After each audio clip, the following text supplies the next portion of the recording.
Assalamualaikum warahmatullahi wabarakatuh. Selamat siang menjelang sore ya teman-teman semua. Saya Bagus Utomo dari komunitas peduli skizofrenia. Kali ini saya mau meringkas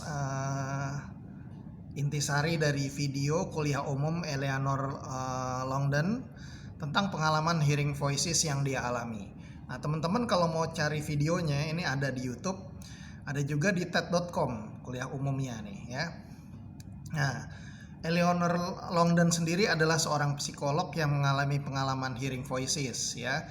Jadi dia mendengar suara-suara yang kemudian pulih, dan dari proses tersebut dia kemudian ikut dalam berbagai riset untuk meneliti fenomena hearing voices. Nah, ya. Ini yang menarik, nanti kalau teman-teman udah ketemu videonya di TED.com, disimak dulu. Nah, tapi bagi mereka yang bahasa Inggrisnya mungkin ada kesulitan, ini saya sarikan buat teman-teman semua ya. Pada prinsipnya Dr. Longden membicarakan bahwa saat ini ada dua model yang mengutamakan pandangan penyebab utama gangguan ini, yaitu gangguan skizofrenia khususnya ya. Yang disebabkan oleh ada kelompok yang menyatakan bahwa sebab biologis gitu yang menjadi sebab munculnya fenomena hearing voices. Dan kemudian ada pandangan yang lain di mana di balik suara-suara yang didengar oleh seorang pendengar suara atau voice hearer, mungkin pengalaman tersebut berisi makna yang dapat dipahami dan sangat mungkin itu terkait dengan trauma atau pengalaman psikologi seseorang gitu ya. Jadi ada orang yang jadi ada para ahli, ada yang sangat biologis banget meyakini bahwa ini benar-benar masalah kimia di otak saja yang menimbulkan pengalaman hearing voices, tapi ada juga yang meyakini ya, mungkin dari ada risetnya juga bahwa ini biasanya dipicu oleh pengalaman traumatis dan mungkin ada makna-makna yang bisa dipahami dari proses tersebut gitu. Jadi nggak diabaikan begitu saja tuh suara-suara halusinasi dan hanya dengan pengobatan aja, enggak ya. Jadi dua kubu ini saling punya argumen masing-masing gitu intinya ya. Nah, Dr. Longden sendiri sebagai seorang psikolog, dia pandangannya cenderung kepada yang kedua ini gitu. Ya, Dr. Longden mengutamakan bahwa sejumlah penelitian menunjukkan adanya peristiwa kehidupan yang memicu terjadinya gangguan ini gitu. Jadi ada banyak tuh penelitian, selalu dia biasa dipicu oleh satu pengalaman traumatik ya. Dia kemudian bergabung dengan gerakan Hearing Voices, di mana di organisasi tersebut seorang yang mengalami pengalaman mendengar suara tidak diperlakukan hanya sebagai orang sakit gitu. Nggak diperlakukan sebagai orang sakit doang gitu, tapi dia diperlakukan sebagai manusia biasa yang juga perlu dipahami pengalaman psikologisnya. Jadi digali apa nih pengalaman psikologisnya sehingga dia mengalami fenomena tersebut ya.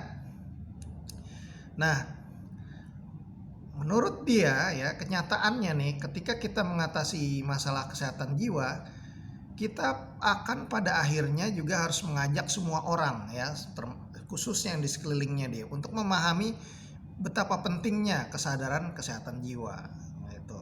Ya contohnya saya nih, dari tadinya ingin mengedukasi satu orang, akhirnya ya mau nggak mau kita harus mengedukasi keluarga, lingkungan, masyarakat, dan bahkan juga seluruh masyarakat Indonesia harus kita edukasi tentang kesadaran kesehatan jiwa itu ya.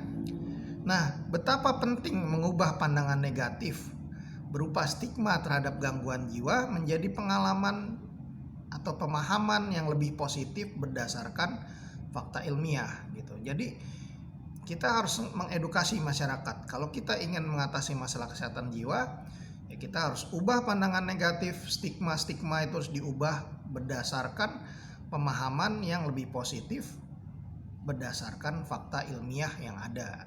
Nah, sehingga masyarakat lebih peduli dan menghargai orang dengan gangguan jiwa dan menghargai martabatnya gitu. Nah, bila masyarakat sudah lebih menghargai kemanusiaan dari orang dengan gangguan jiwa, maka kita lebih mungkin membangun organisasi pendukung seperti Hearing Voices di negara-negara Eropa ya, yang memperlakukan ODGJ dengan sikap apa yang terjadi padamu sebenarnya gitu ya, bukan dengan apa yang salah denganmu gitu, misalnya what's wrong with you gitu loh. Jadi mencari kesalahan pada ODGJ-nya gitu saat ini, karena ada stigma ini, bukannya berempati dan menanyakan apa yang terjadi padamu dan saya ingin memahaminya gitu. Mari kita pahami gitu loh. Nah, sehingga kita bisa berempati, bukan hanya menyalahkan dan ingin memperbaiki orang tersebut ya. Kita perlakukan orang tersebut jadi kayak radio rusak gitu, yang menangkap sinyal-sinyal ngacak gitu terus kemudian bersuara. Nggak begitu ya.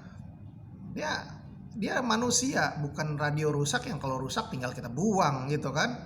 Nah, hargain gitu, dan kita membangun empati tentang apa nih yang dia alamin gitu ya. Mereka yang mengalami juga jangan sampai menstigma diri sendiri, tapi dia mulai menghargai pengalaman mendengar suara ini yang dia alami itu sebagai bagian dari pengalaman untuk mencari makna hidup dan melihat pengalaman masa lalunya yang traumatik itu menjadi makna yang lebih berharga buat dirinya gitu ya. Nah, Dr. Longden juga menggambarkan proses siklus relapse, ada krisis, ada denial atau penyangkalan, ada timbulnya insight atau tilik diri, dan ada proses recovery. Dan kita seringkali kembali relapse lagi setelah udah recovery. Nah, itu merupakan sebagai sebuah siklus yang harus kita terima sebagai orang yang mengalami pengalaman Hearing Voices. Itu proses yang akan kita laluin. Karena itu kita harus siap dan terima dengan ikhlas ya.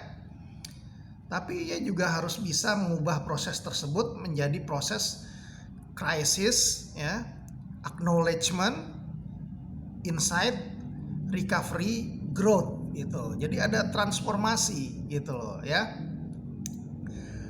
Jadi ada situasi krisis, masalah kesehatan jiwa, ada penerimaan, kemudian ada tilik diri yang mulai tumbuh, ada pemulihan, dan kemudian ada proses tumbuh menjadi dewasa dan mandiri ya. Dan kadang krisis itu akan datang lagi. Kita harus siap menghadapi itu ya.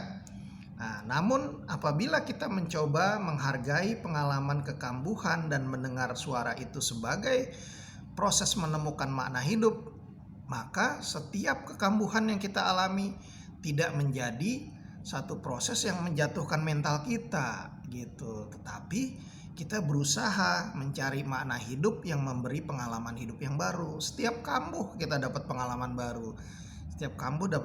baru. Dan itu akan mendewasakan dan membuat kita menjadi lebih baik gitu ya. Nah, yang selalu memberikan peningkatan kualitas diri, jati diri bagi ODGJ. Jadi pengalaman jatuh bangun kambuh itu adalah bagian dari proses menemukan jati diri kita juga. Dan menemukan jati diri itu bukan sesuatu yang instan, tapi mungkin harus kita alami, kita cari sepanjang hidup kita gitu ya. Bahwa proses tersebut dapat menjadi lebih baik, bahwa dirinya dia dapat menjadi lebih baik dengan menerima apa yang terjadi hari ini dan menggapai lagi harapan di masa depan gitu ya. Nah, sistem yang diperkenalkan oleh gerakan Hearing Voices untuk mengungkap makna suara-suara yang didengar seorang voice hearer atau pendengar suara, ada 5 konstruksi konsep yang harus dipahami. Ya, 1, identitas suara tersebut. Yang kedua, karakteristik suara-suara. Yang ketiganya, pemicu suara-suara. Dan keempat, sejarah suara-suara itu. Yang kelima, sejarah hidup orang tersebut yang mengalami, ya, atau si voice hearer-nya. Siapa atau apa yang mau diwakili suara tersebut dan masalah apa yang diwakili oleh suara tersebut, itu menjadi perhatian. Nah, Dr. Longden membuat sebuah gambaran rencana pemulihan sederhana, yaitu membuat surat ke diri kita di masa lalu. Nah, dari kita yang sudah tua ini kepada diri kita yang lebih muda. Nah, caranya adalah gini ya. Nah, kita boleh coba sendiri nih ya. Ketika di masa lalu itu kita menghadapi kehidupan yang sulit, katakan bahwa kamu tidak sendirian, atau situasi ini akan semakin baik. Kemudian saya menunggumu di masa depan. Kemudian bisa juga jaga dirimu baik-baik. Jadi diri kita yang lebih tua menulis surat untuk memberikan penguatan kepada diri kita yang masih muda dan sedang menghadapi kesulitan, gitu ya. Nah, menurut Profesor Bruce Perry, sebagian besar masalah gangguan jiwa sebenarnya adalah strategi seseorang untuk mengelola rasa takut. Nah, caranya menurut Profesor Bruce Perry adalah satu, ya, kita membangun rasa aman dulu, ya. Membangun cara bagaimana menghadapi tantangan terberat dari suara-suara yang didengar dan sumber-sumber stres yang lainnya, gitu ya. Kita cari caranya. Kalau suara ini muncul, gimana caranya? Apakah kita dengar Walkman, atau kita berdoa, atau kita tidur, atau kita alihkan kegiatan yang lain. Dan demikian juga bagaimana mengelola sumber-sumber stres yang lain selain suara-suara yang kita dengar, ya. Yang kedua, memahami secara rasional pengalaman hidup yang dialami oleh seseorang. Kita dengar nih masalah hidupnya apa aja, pengalaman hidupnya, berusaha menerima dan memproses memori-memori yang menyakitkan di dalam hidup, dan keyakinan di masa lalu untuk maju terus ke depan, terus move on, ya, jangan jalan di tempat, ya. Yang ketiga, merajut kembali hubungan sosial, ya, gitu, mengubahnya menjadi pengalaman perkembangan pribadi dan perkembangan kepribadian antar personal kita, gitu ya. Dr. Longden meneliti sekitar 100 orang yang mengalami skizofrenia yang menaun, yang hasilnya menyatakan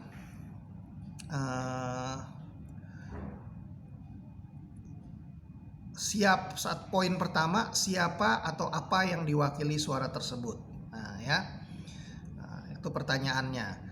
Jadi jawaban dari pertanyaan kuesioner tersebut, 78% partisipan menyatakan bahwa suara itu mewakili konsep diri, anggota keluarga, dan orang yang melecehkannya di masa lalu. Jadi suara-suara itu ada korelasinya dengan orang-orang yang ada di dalam hidup kita, ya.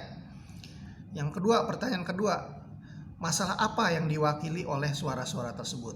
Nah, dari penelitian Dr. Longden diketahui bahwa 94% dari kasus hearing voices itu menyatakan bahwa suara tersebut mewakili perasaan rendah diri, kemarahan, rasa malu, dan rasa bersalah yang ada di dalam diri orang tersebut, ya. Kemudian dari buku yang disusun oleh Profesor Marius Romme, itu pendiri gerakan Hearing Voices, ada 6 hal yang dapat membantu seseorang mengalami pengalaman hearing voices atau mendengar suara-suara. Yang pertama, hadirnya seseorang yang memperlakukannya dengan manusiawi sebagai seorang pribadi utuh, bukan sebagai pasien. Gitu. Jadi lihat dia sebagai manusia yang sesungguhnya, bukan sekedar pasien aja atau sekedar pesakitan atau orang sakit ya. Yang kedua, adanya harapan, optimisme, dan pengalaman mendengar suara tidak dianggap bencana, tetapi sebagai suatu pengalaman yang sesungguhnya lumrah dan umum terjadi dialami oleh banyak orang gitu ya. Yang ketiga, edukasi yang aktif dan kita eksplorasi suara yang didengar orang tersebut. Nah, misalnya dengan membaca-baca buku kesehatan jiwa, hadir di seminar, di konferensi, boleh itu, sehingga kita ada pertukaran pengetahuan, jadi kita bisa memahami apa yang sebenarnya terjadi pada diri kita atau anggota keluarga kita ya. Yang keempat, menerima dan menghargai pengalaman mendengar suara sebagai pengalaman personal seseorang dan bagian integral dari hidupnya gitu ya. Jadi itu pengalaman pribadi dia, nggak perlu kita sangkal, nggak perlu kita suruh jangan dipercaya dan sebagainya, enggak, itu udah bagian dari dirinya gitu ya, yang dianggap pura-pura gitu loh. Nah yang kelima, melakukan perubahan konstruktif atau membangun antara diri Anda dan suara yang Anda dengar. Jadi hubungannya harus sehat, jangan sampai suara-suara ini mendominasi kita, merendahkan kita. Tapi kalau kita posisi tawarnya sama nih begini, kita bisa berdialog yang sehat sama dia, itu insya Allah suara-suara tersebut tidak akan mengganggu kita lagi ya. Kita bisa membangun hubungan yang sehat lah dengan suara tersebut ya. Yang keenam, mengenali dan menerima emosi yang Anda rasakan dengan baik. Kalau kita sedih, kita terima kita sedang sedih, kemudian kita cari cara untuk mengatasinya gitu ya. Itu 6 poin ya dari Profesor Marius Room. Nah, sementara itu ada hal-hal yang dapat memperburuk keadaan ketika seseorang memasuki layanan kesehatan jiwa. Ini masih kita alami nih di Indonesia nih. Satu ya, yang ini nggak boleh banget ya, memandang bahwa obat satu-satunya pilihan perawatan. Obat itu bagian penting, tetapi harus didukung dengan terapi-terapi pendukung lainnya, dukungan keluarga, dukungan sosial, kesempatan kerja, peran sosial di lingkungannya dan sebagainya, itu jauh lebih penting lagi untuk membantu pemulihan ya. Kemudian adanya efek obat yang mengganggu fungsi sosial, emang harus kita akuin, misalnya obatnya terlalu ngantuk, menimbulkan afek datar, kaku otot dan sebagainya, itu membuat tidak nyaman pada orang yang mengkonsumsinya. Itu kita harus berikan edukasi supaya dia bisa mengelolanya dengan baik ya. Yang ketiga, pandangan pesimis tentang kondisi penyakit kronis ini. Kalau ada petugas kesehatan menganggap bahwa orang dengan skizofrenia udah nggak bisa diapa-apain lagi, nggak bisa pulih, nggak bakalan bisa meningkat, nah itu udah salah gitu. Dia nggak boleh gitu, petugas kesehatan seperti itu. Keluarga juga nggak boleh menganggap bahwa dia tidak akan mengalami perbaikan. Bisa, kita yakini dia bisa, bahwa dia bisa membaik dan bisa bangkit atau pulih dari gangguan ini ya. Yang keempat, petugas kesehatan yang terlalu asik dengan konsep gangguan jiwa sehingga mengabaikan aspek masalah emosional dan sosial gitu. Seringkali nih kalau saya yang hadapin dari komunitas, ketika menghadapi para petugas kesehatan, mereka menganggap dirinya udah paling tahu tentang masalah kesehatan jiwa, tanpa memikirkan apa sisi pandang kita dari keluarga atau pasien gitu. Nah, ada banyak hal kok yang sebenarnya perannya lebih besar dari support keluarga dan pasien daripada melulu soal treatment di rumah sakit ya. Jadi kalian juga harus sama-sama belajar memahami komunitas, memahami kebutuhan keluarga dan pasien gitu ya. Nah, kelima, kurang minatnya para petugas kesehatan dalam memaknai suara-suara yang didengar pasien dan pengalaman hidupnya. Ini yang sangat banyak terjadi di Indonesia. Jadi dia hanya pokoknya ya udah minum obat, disiplin, konsul disiplin, tanpa mau mendengar keluh kesahnya. Padahal itu penting juga, mendengar keluh kesahnya, memberikan penguatan bagi dia, bagaimana cara mengelolanya dan sebagainya gitu. Menghadapi masalah sehari-hari gimana nih, nah, itu penting banget. Dan itu justru akan memperkuat dan mempercepat proses pemulihan dari orang yang mengalami pengalaman hearing voices ini ya. Nah, keenam, petugas kesehatan mengabaikan pengalaman kultural dan spiritual pasien. Ya, kadang tidak diremehin kalau kita merasa mendengar suara, terus kemudian suara itu misalnya mengatakan bahwa kita memiliki kemampuan supranatural tertentu. Nah, kadang kita diremehin hal seperti itu. Padahal itu ya biarin aja lah. Itu kan hak setiap orang gitu ya. Atau pengalaman-pengalaman spiritual lainnya yang sangat erat dengan aspek sosiokultural si pasien tersebut. Nah, yang ketujuh, stigma dan penolakan di masyarakat ketika seseorang mendapat label gangguan jiwa. Label gangguan jiwa ini misalnya skizofrenia, bipolar, depresi ini hanya alat bantu dari petugas kesehatan untuk mengenali sejumlah rangkaian gejala dan kemudian menentukan treatmentnya atau terapinya gitu. Jadi kita sebagai masyarakat nggak boleh itu bawa-bawa diagnosa itu keluar dari ruang konsultasi.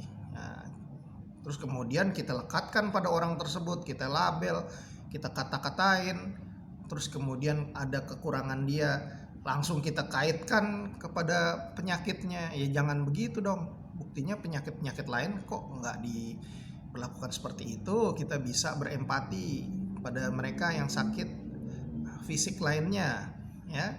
Tapi ketika kepada orang yang mengalami brain disorder nih, misalnya skizofrenia, kok kita nggak bisa, kita selalu menyalahkan, memojokkan atas kondisi mental yang dia alamin yang kemudian berdampak pada kinerja produktivitas dia gitu. Itu nggak boleh. Jadi label tuh sebenarnya alat bantu buat petugas kesehatan, bukan kita melabel orang atau kita melabel diri kita sendiri dengan penyakit tersebut.